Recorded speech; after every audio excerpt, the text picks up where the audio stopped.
Radio Hindustan. Vande Mataram. Radio Hindustan RJ Rajni लेकर आई आपके लिए। नए संसद भवन में सेंगोल स्थापित करेगी मोदी सरकार। 28 मई को भारत के बहुप्रतीक्षित नए संसद भवन का उद्घाटन किया जाएगा। इससे पहले गृह मंत्री अमित शाह ने बुधवार को सुबह प्रेस कॉन्फ्रेंस की। उन्होंने कहा कि नया संसद भवन हमारे इतिहास, सांस्कृतिक विरासत, परंपरा और सभ्यता को आधुनिकता से जोड़ने का सुंदर प्रयास है। इस अवसर पर एक ऐतिहासिक परंपरा पुनर्जीवित हो रही है। उन्होंने ऐलान किया कि नए संसद भवन में सेंगोल स्थापित किया जाएगा। सेंगोल क्या है? क्या है इसका अर्थ? आइए बताते हैं आपको।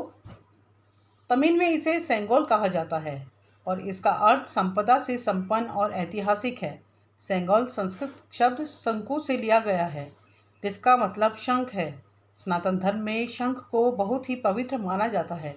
मंदिरों और घरों में आरती के दौरान शंख का इस्तेमाल आज भी किया जाता है। केंद्रीय गृह मंत्री अमित शाह ने स्वतंत्रता के एक महत्वपूर्ण ऐतिहासिक प्रतीक सेंगोल की प्रथा को फिर से शुरू करने की भी घोषणा की। उन्होंने कहा कि यह अंग्रेजों से भारतीयों को सत्ता के हस्तांतरण का प्रतीक था।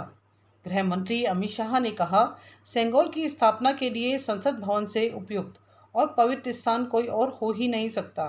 इसलिए जिस दिन नए संसद भवन को देश को समर्पित किया जाएगा, उसी दिन प्रधानमंत्री नरेंद्र मोदी तमिलनाडु से आए हुए अधिनियम से सेंगोल को स्वीकार करेंगे और लोकसभा अध्यक्ष के आसन के पास इसे स्थापित करेंगे। सेंगोल अभी इलाहाबाद में एक संग्रहालय में है। देश के पहले प्रधानमंत्री जवाहरलाल नेहरू ने अंग्रेजों से सत्ता के हस्तांतरण के प्रतीक के तौर पर सेंगोल लिया था। शाह ने कहा कि सेंगोल स्थापित करने का उद्देश्य तब भी स्पष्ट था और अब भी है। उन्होंने कहा कि सत्ता का हस्तांतरण मैच हाथ में मिले या किसी दस्तावेज पर हस्तांतरण करना नहीं है और इसे आधुनिक ज़रूरतों को ध्यान में रखते हुए स्थानीय परंपराओं से जुड़ा रहना चाहिए। उन्होंने कहा कि सेंगोल आज भी उसी भावना का प्रतिनिधित्व करता है जो जवाहरलाल नेहरू ने 14 अगस्त 1947 को महसूस की थी। सेंगोल के इतिहास की जानकारी देते हुए शाह ने बताया कि 14 अगस्त 1947 को 10:45 पर करीब जवाहरलाल नेहरू ने तमिलनाडु की जनता से इसे सेंगोल को स्वीकार किया। यह अंग्रेजों से इस देश के लोगों के लिए सत्ता के हस्तांतरण का संकेत था।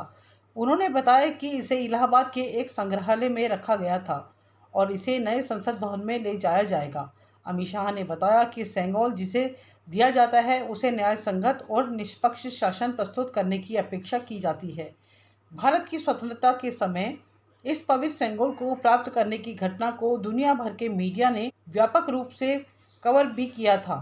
जानकारी के मुताबिक भारत को स्वर्ण राजदंड मिलने के बाद कलाकृति को एक जुलूस के रूप में संविधान सभा हॉल में भी ले जाया गया था।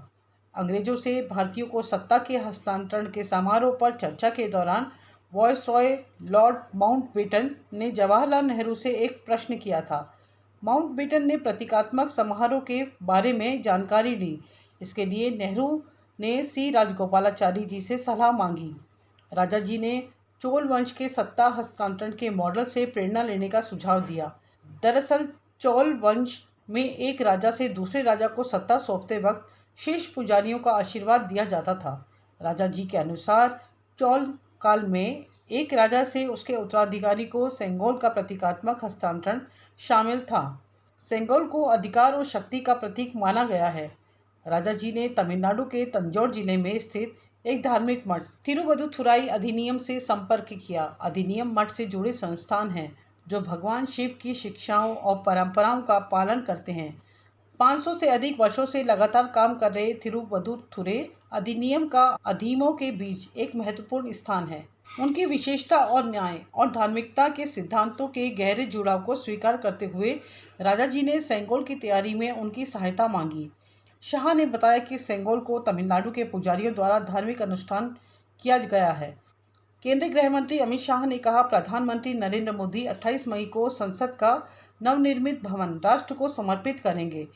इस नई संरचना को रिकॉर्ड समय में बनाने के लिए करीब 60,000 श्रम योगियों ने अपना योगदान दिया।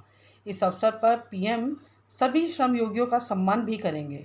बने रहें हमारे साथ रेडियो हिंदुस्तान पर। सबको सिखाएं पेड़ लगाएं, सबको सिखाएं जल बचाएं। रेडियो हिंदुस्तान।